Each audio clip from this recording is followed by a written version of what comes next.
Barbara Ehrenreich lugs a filthy mop through a hotel hallway in Key West, Florida. It's 6 a.m. and her back aches before the day even starts. She's just landed a job paying $7 an hour, and she's supposed to survive, even thrive on this. How do you actually live on wages like this? What does work mean when it barely pays for a roof over your head? This isn't a story about business suits. It's about the invisible grind under your feet. Barbara's Florida days reveal a harsh truth. These jobs demand everything yet offer almost nothing. It's exhausting, backbreaking work with no breaks, and the pay won't cover rent or food. How does anyone keep going? At the Merry Widow Inn, Barbara scrubs grimy bathrooms and remakes beds, racing the clock in 95-degree heat. After an 8-hour shift, her hands are raw, nails cracked. But no complaining or you're out, and cleaning staff get zero respect or tip. This is the front line few see, silent and endless. Low-wage jobs operate like a revolving door. If you show up late or call out sick once, your hours vanish. Think of it like a rigged slot machine. You pull the lever hoping for a payout, but mostly it's zeros. Instability isn't accidental. It's a tool employers use to keep workers desperate and compliant. Barbara quickly learns one job isn't enough.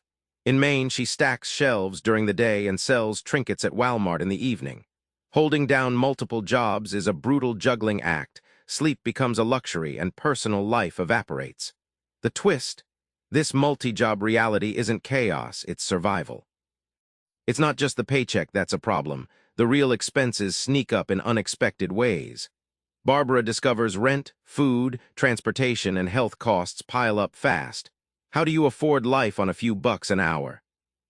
In Minnesota, Barbara finds a dilapidated apartment for $400 a month, more than half her pay before taxes. Utilities are extra and deposits? Forget it. Every rent day is like walking a financial tightrope. Miss it by a week and you're homeless, no exceptions. Cheap processed food becomes a survival staple. For Barbara, it's canned soups and frozen dinners loaded with salt and preservatives. Eating fresh produce or anything organic is a luxury beyond reach. This diet hit her energy and health, showing that poverty doesn't just hit your wallet, it hits your body too. Barbara's workplace injuries and illnesses go untreated. No insurance means doctor visits trigger bills you just can't pay, so many workers avoid care altogether. The sick sometimes keep working anyway, risking worse damage. This lack of medical safety net isn't just tough, it's a hidden economic trap. Welfare reform says just get a job and you'll climb out. Barbara's journey crashes that myth. Hard work doesn't guarantee progress, and jobs aren't just unskilled labor. They demand brutal effort and sacrifice. The system stacks the deck. Barbara finds that no job is simple. Cleaning a motel room perfectly, managing restaurant crises, or stocking shelves on time all require intense physical stamina, mental focus, and social skills. Calling these unskilled is like calling a surgeon unskilled, because they don't wear a suit.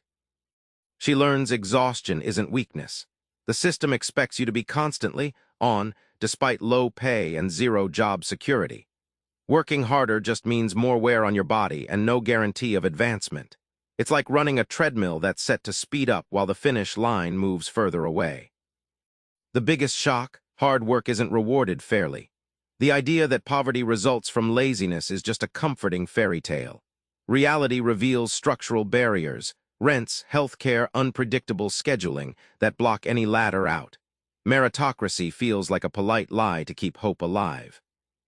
Back in that sticky Florida hotel, Barbara's mop still drags along the floor, her back still aches. But now you see why. Poverty here isn't a personal failure. It's a trap shaped by invisible systems and daily battles. Next time you hear "just get a job," remember the grim realities behind the paycheck and consider what real stability looks like.